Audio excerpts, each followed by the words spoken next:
Started at zero and very quickly started closing clients with a lot of the systems, immediately closing deals within the first, couple of weeks. Got to the 15K a month mark in like 45 days and then continued scaling up. Just last month, working with waterproofing companies, we broke the 40K a month mark. Are stuck below that level right now. What do you feel like the biggest levers that you pulled were that allowed you to accelerate to 40K a month so quickly? I think the biggest thing was just making decisions quickly and moving quickly. Compared to the first time around when we were building an agency, you're kind of moving slowly, you're a little uncertain about a lot of stuff. This time we knew regardless if we're certain or uncertain, we just got to go through it fast. Yep. Okay, Jackson, Nick, what's going on, ladies and gents, or gentlemen? How are we doing? Good, doing good. Good. Well, for the people that don't know you, if you can just give us a background check of, who you are, what you do, what kind of agency you run. Well, yeah, if we can start off with just an intro of who you are, what you do, and that'd be great. Big thing with us was I think start of July, we wanted to start a brand new agency and document scaling it up. And we were like, okay, how can we go about doing this as efficiently as possible? So we're like, let's find somebody who knows what they're doing. They've already done it, scaled to a level where most agency owners haven't been to, who can provide us a lot of value. So we went to Cam pretty much immediately when we started this quote unquote challenge of scaling this brand new agency up, and started at zero and very quickly started closing clients with a lot of the systems because we had general knowledge already. We scaled an agency before, but not to the levels that Cam has at all. And so we started implementing a lot of his systems immediately closing deals within the first, couple of weeks, closing quite a bit. Got to the 15K a month mark in like 45 days, and then continued scaling up to where, just last month, working with waterproofing companies, we broke the 40K a month mark, implementing a lot of his stuff pretty much throughout the whole process in all avenues of the business to speed up the scaling. And yeah, we're just going to keep using it to scale up to 150K a month mark with this. But yeah, that's kind of a brief overview of the agency and why we started it and what the main roadmap has been so far. Boom. I love to hear it. So just so I'm clear, and obviously when you came in, the challenge was you wanted to get up to 6 figures a month as soon as humanly possible. Getting closer, nearly there, like 40% of the way. So I'm just trying to remember, when did you guys start this challenge? Was it, like 4 months ago? Maybe a little bit? Correct if I'm wrong. Like 4.5-ish now, I think. So yeah, 4.5 exactly. Right. So in a span of like 4.5 months, obviously you guys had experience coming in. You got to 40K from zero.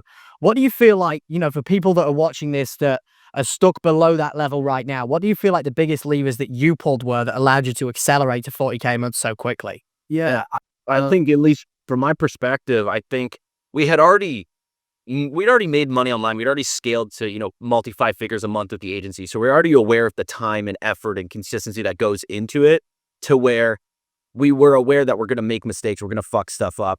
We're going to do stuff right, regardless of if we're doing it right or wrong. We just need to do it quickly. And so I think that was the biggest thing, was that, hey, we're just going to go through all of this as quick as we can and implement this as quick as we can, whether it's right or wrong. We're just going to do it quick and take the inputs and the feedback and use it to move forward. I think the biggest thing was just making decisions quickly and moving quickly. Compared to the first time around when we were building an agency, you're kind of moving slowly. You're a little uncertain about a lot of stuff. This time we knew regardless if we're certain or uncertain, we've got to go through it fast. And I think that was the biggest thing, was just moving quickly through everything and implementing stuff immediately and using that feedback to make more decisions quickly. That's, from my perspective, what I saw was probably the biggest thing that contributed to hitting those numbers relatively quickly. Yeah, I think it was the fact that we're never going to do anything perfect. We're never going to go into anything with the perfect system, perfect method, and with the expectations that things are going to fail and we don't know what we're doing and we're going to figure it out. Our back is against the wall and we're going to figure it out. And part of the reason we hit the 40K milestone was trial, error. We lost our first client. Our second client ascended to a 6-month PIF, right? So understanding that it's not always going to be, this, rainbow and sunshine. You're going to fail, but every failure is going to increase your fulfillment. It's going to increase your marketing. You're going to get a better understanding of everything the more you actually fail. So, not trying to hide from every failure, but actually looking forward to it, because then you know what needs to change. And yeah, I would say that's the biggest thing. No, I completely agree. Like, the people that move the fastest are the ones that understand failure is just a lesson in disguise, right? You gather the data. With that data, you can move faster than the person that sits there and overanalyzes everything. Which, we were literally just having a conversation about that. In order for you guys to get to the next level, that's what you got to do again. And it happens at every level. It's like, you don't know the unknown. the unknown unknowns are the things that fuck you over the most. And like the brain is it's very easy for the brain to rationalize like why you shouldn't do a certain action that you know will probably get you to the next level. So I love that quote. I read it every morning. The magic you're looking for is in the work you're avoiding. Every new level, new devil. And sometimes you just got to beat the fuck out of that devil, even though it sucks, you know? So going from, you mentioned you hit 40K last month. You guys surprisingly actually aren't spending that much on ads. So my assumption is, correct me if I'm wrong, have you done pretty solid at building up like some pretty decent MRR? What does that split look like right now?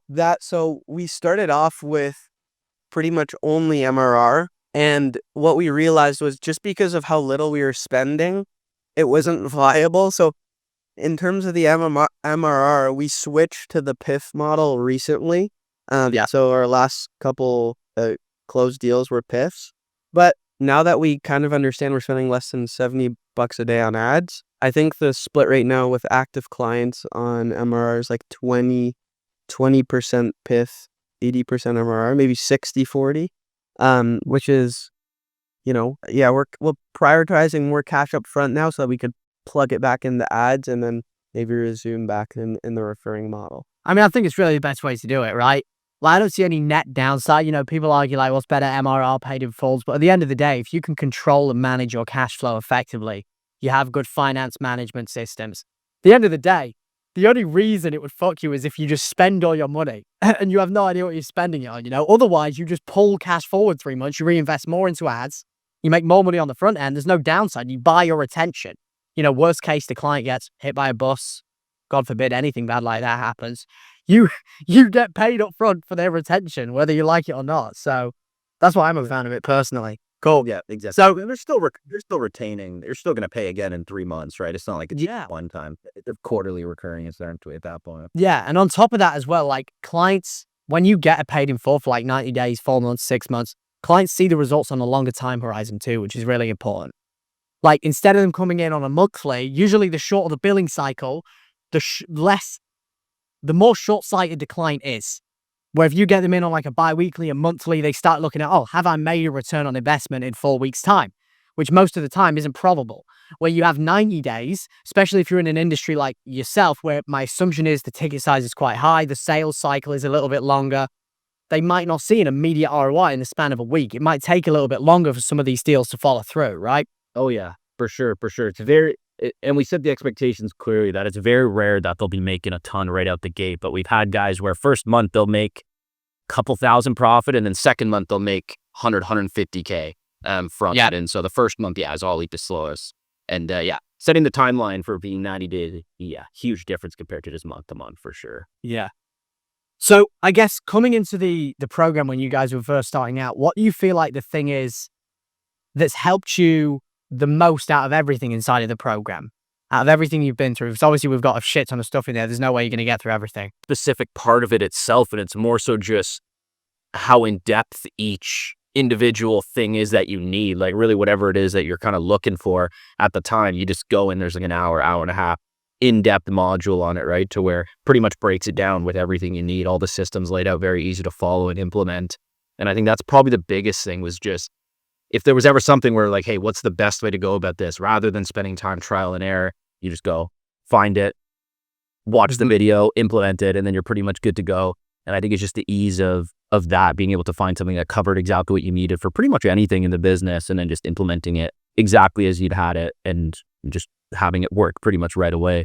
I think that was probably the biggest thing for me, at least. For any time that happened, is just easy to go in, find the module, watch it, implement. I would say to me, it's the learning curve, because there's so many unknowns in the agency space and everything is covered. Jackson and I have invested like pretty much over 6 figures in mentorship and consulting. And it's very clear that in License and Scale, you can tell when somebody's actually scaled their agency to multi 6 figures. Like it's very clear.